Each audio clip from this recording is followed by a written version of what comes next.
Okay, so here we are out in God's country. Great place to be. Pretty nice day. A little cool for summer, second day of summer. Kind of cool, but we'll see what we find out here. And kind of nice to know how to start a fire. So, as I promised, all of you who follow my blog and those who are just checking for the first time, wanted to make sure that you were able to see the different varieties of starting a fire and without matches. So sometimes you get out there, your matches get wet, and you thought your bottle was, your container was sealed, and you find out the darn thing, you didn't get it sealed, rained real hard, and now you got wet matches. And boy, that's a real bummer when it's cold and wet. Maybe you're hunting or something, and you want to have something out there to keep you warm with. So you need to have a backup plan. Of course, matches are always nice, but they fail, and so a lot of times you get out there and you're in a real pickle. So anyhow, I'm gonna get out here and show you how you can start a fire different ways. And one of the things that they don't tell you on the nature shows or the survivor shows that you see is they don't tell you about the amount of practice that goes into starting a fire. You know, you see them and it's pretty cool. They try different kinds of ways of starting a fire, and they're really good at it. But what they don't tell you is there's a lot of practice that goes involved in that. And that's what you have to do, is find a lot of practice.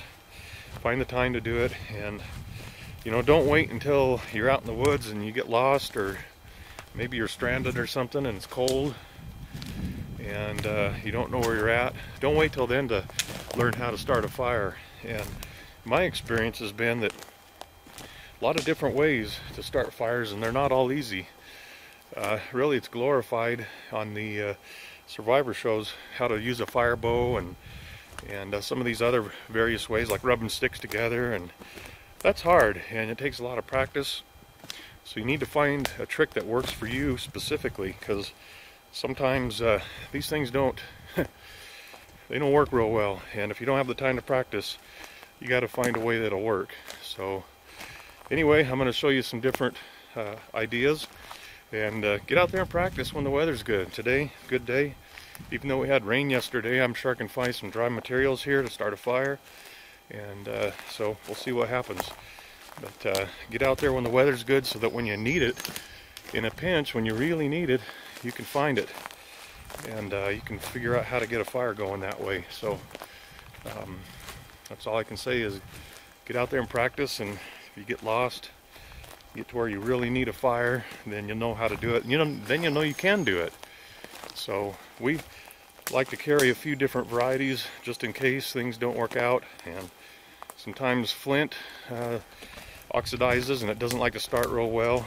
Although that is a good way to start fires, it doesn't always seem to work. So need to practice and play with different things, and show you a couple good ideas. So anyway, I want to thank you for tuning in to my blog.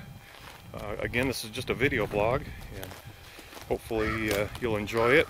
And in case you're new or you're not sure, you stumbled onto this, it's mountaintravis.blogspot.com. So anyway, hopefully you will tune in and check out. I've got other reviews coming up that I'm going to show, so I hope you enjoy them. So, well, looks like a good spot to try and get a fire going here. So I'm going to go ahead and find some materials, get set up, and show you how to start a fire.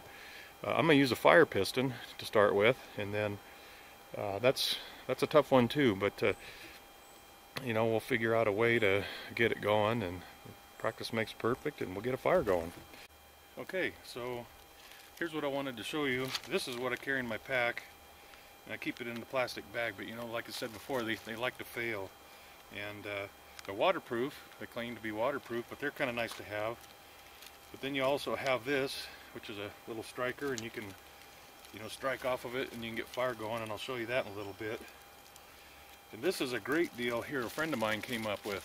Now, this is, maybe you can see a little closer here. See the little balls in there and the color in there? What that is WD-40. I tell you what, that works like a charm. And it takes very little to strike get it going, a little spark, and it'll start burning. And the cool thing that thing will burn like a candle for 4 or 5 minutes. So I'll demonstrate that after a while. But that's a really cool thing that my friend found, and it's an easy way to get a fire going. And just go down and get cotton balls at the dollar store, get a little container in it, soak them down with WD-40, and you're good to go. So that's a good backup. But what I'm going to try right now at this time is the fire piston. And you know, that's one of those ones the guys in the survivor shows, they like to show us, and they're pretty fun to try. And I have started a fire with them, but they're hard to do. So that's why you practice. And I'm going to practice right now and see if we can't get a fire going, and sharpen my skills. So we'll see how it goes. So with this fire piston, it's a pretty neat little tool that you can use. Now I like to use this char cloth, and you can make it real easy. And all it is, I use old blue jeans, old t-shirts, and what you do is you put it in a can. Let me show you. I've got a can in here, I think. I did have a can in here. And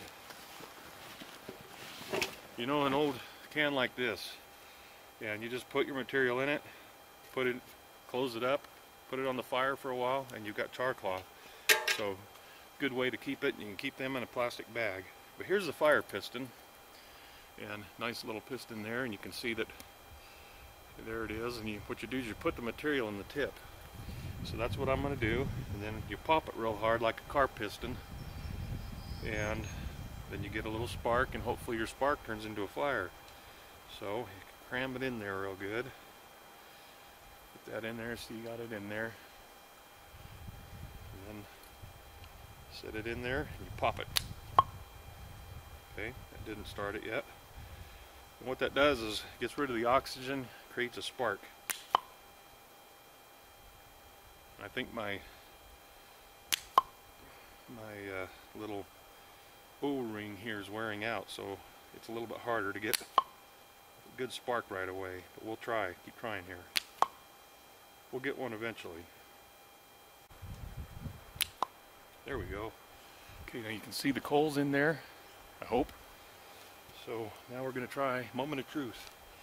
See if we can turn these coals into a fire.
So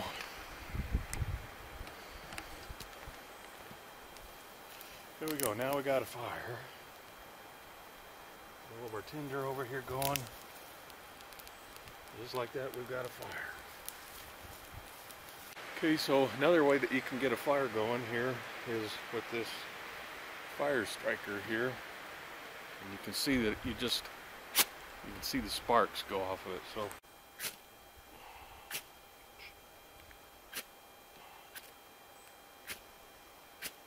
the wire out of me now.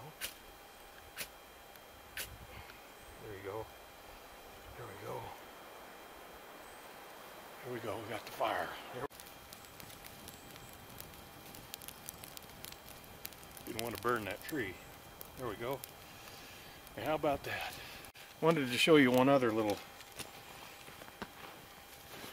way to get a fire going here real quick. Wanted to show you this little cotton ball. It has the WD-40 in it. See it? Got the WD-40 in there.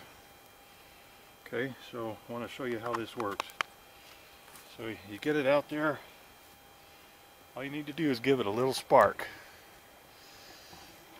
and it'll go. Look at that.